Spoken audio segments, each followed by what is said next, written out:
All right, now joining us in the broadcast, we've got Brigadier General Dr. Mir Elan, who's a senior researcher at the Tel Aviv University. Brigadier General, thank you very much indeed for joining us here on WION. At this moment, there are some interesting comments that have been made by the American president. Firstly, he says that we have complete control over the Iranian skies. This is what the American president is saying.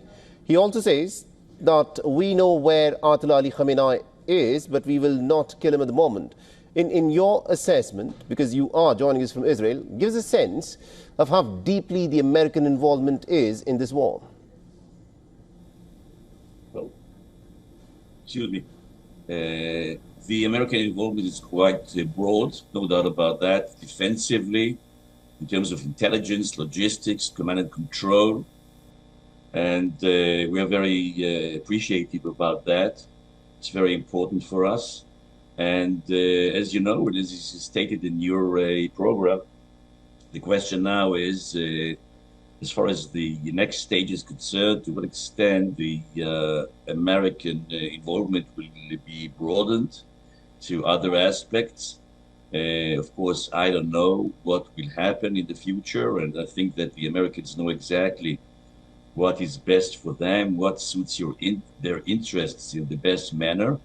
Of course, for Israel, it's very important to have an American active support, especially in specific targets, mainly the installation of Fordo, which is the most important one. And as the American president says repeatedly, we'll have to wait and see. We'll, of course, have to wait and see. Now, Fordo is something that you mentioned. Now, the IAEA, in its assessment, has said that despite the fact that the Israelis carried out their attack on the Fordo nuclear facility of Iran, there appears to be little to no damage to the nuclear facility per se. Does the state of Israel want the Americans to help them out in attacking Fordo?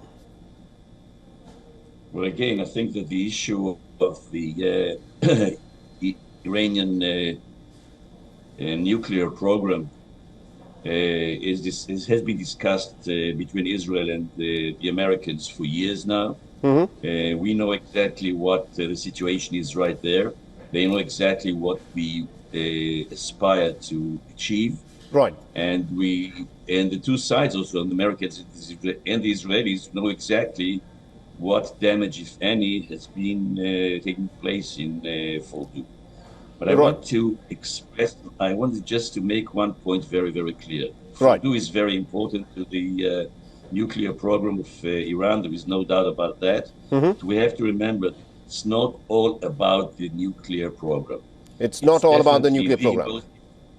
Exactly. It's, of course, a very important component of the entire spectrum of the conflict and the interests of Israel and the world at large.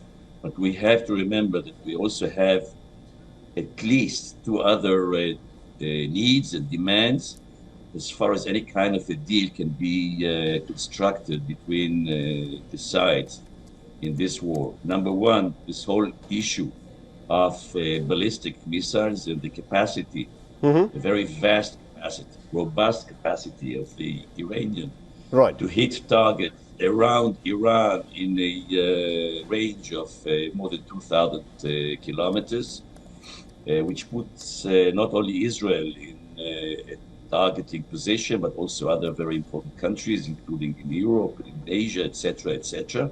Right. So this is another very, very important part of the future deal, if there is one.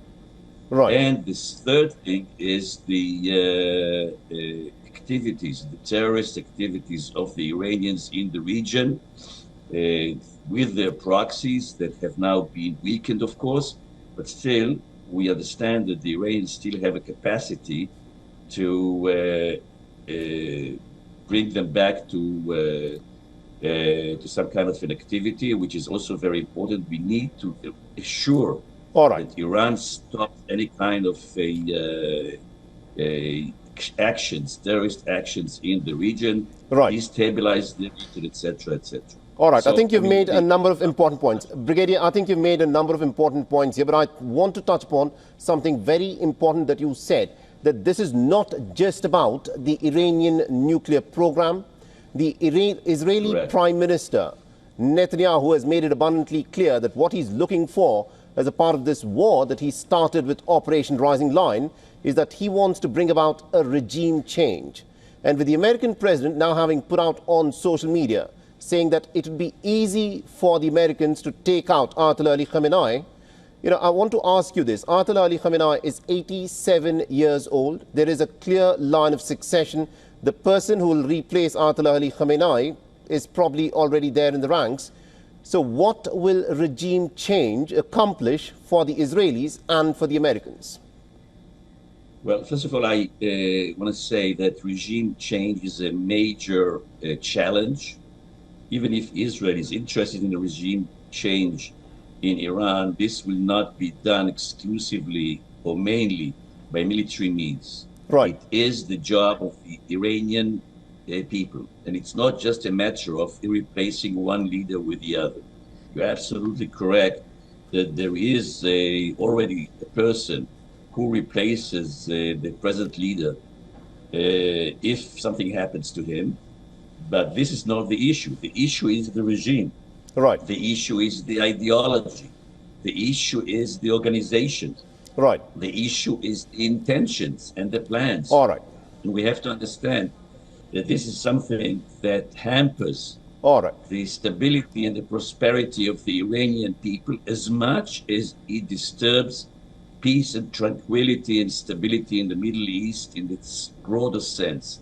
So if we're talking about a regime change, we're not just talking about replacing one person with another person that will pursue the same kind of line. This is not the idea. All right. I think you've made your point. I think you've made your point. People, yeah. Okay. I just want to stress, yes, very quickly. It's the job of the Iranian people. Okay, go ahead. Okay, the question I want to ask you is a military one because you're a brigadier general joining us from Israel. Do you think Netanyahu factored in the kind of retaliation that would come his way once Operation Rising Lion was started by the State of Israel? Has the Iranian missile response taken the State of Israel by surprise? Not at all. We realized that this was part of the scheme. There was no doubt that the Iranians would try to retaliate. They did retaliate.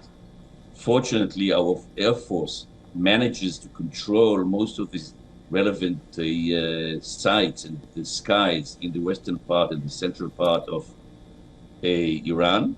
Mm-hmm. But this was something that was totally expected. We were preparing for that defensive mode for years now.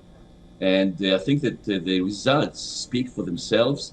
We have both the means in terms of the technology of the air defense, Israeli air defense, which is the best in the world by far. Right. And then again, we also have the spirit of the people, the resilience of the Israeli people to hold on and to keep themselves safe as much as possible under the very dire circumstances.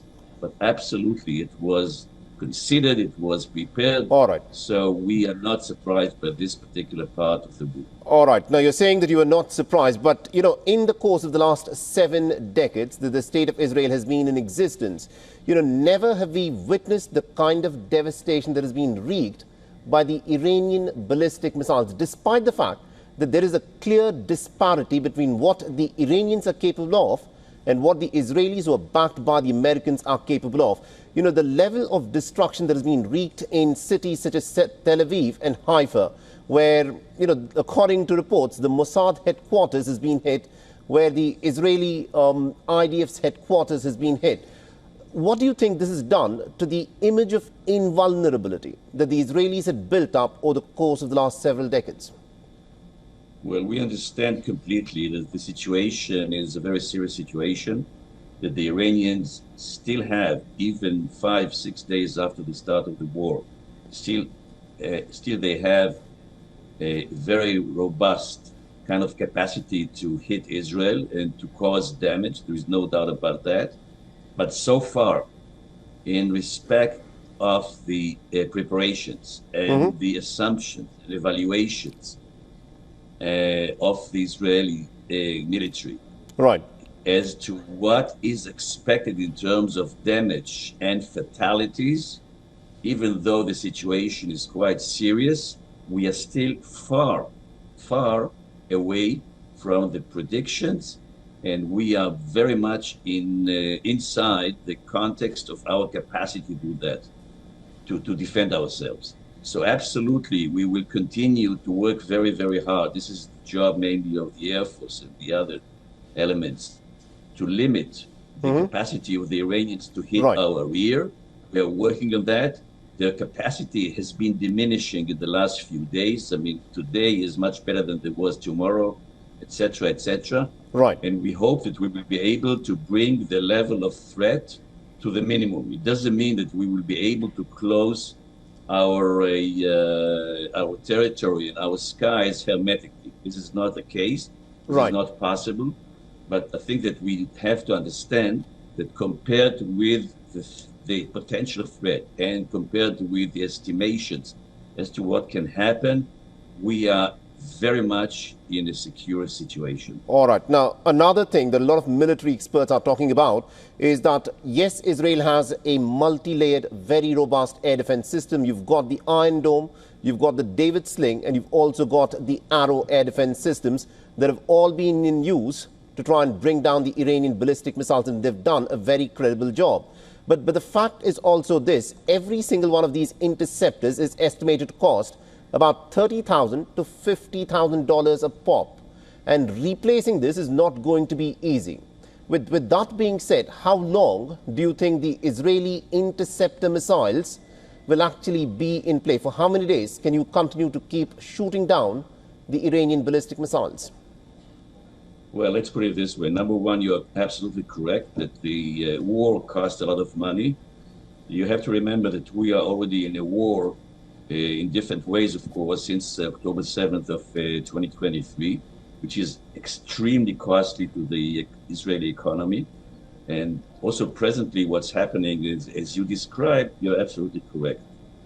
There is no economic consideration. And we're not talking about days, but we are talking about a long-range capacity to withhold our air defense activities. So this, if anything, if anybody is thinking that they can bring about a war of attrition against Israel that will last a long period of time, has to remember that Israel has almost a complete air control of the skies of two-thirds of Iran, from the center side of Iran all the way to the east. And we can basically do whatever we want to do to curb the threat and to diminish the threat of the rockets. And this is what's going to happen. So I am aware of the costs. I'm aware of the economic issues, but this will not hamper Israel from defending itself for a long range if needed. All right. We will have to leave there. Thank you very much indeed, Brigadier General, for joining us with that perspective from Tel Aviv. Thank you for having me. Bye-bye.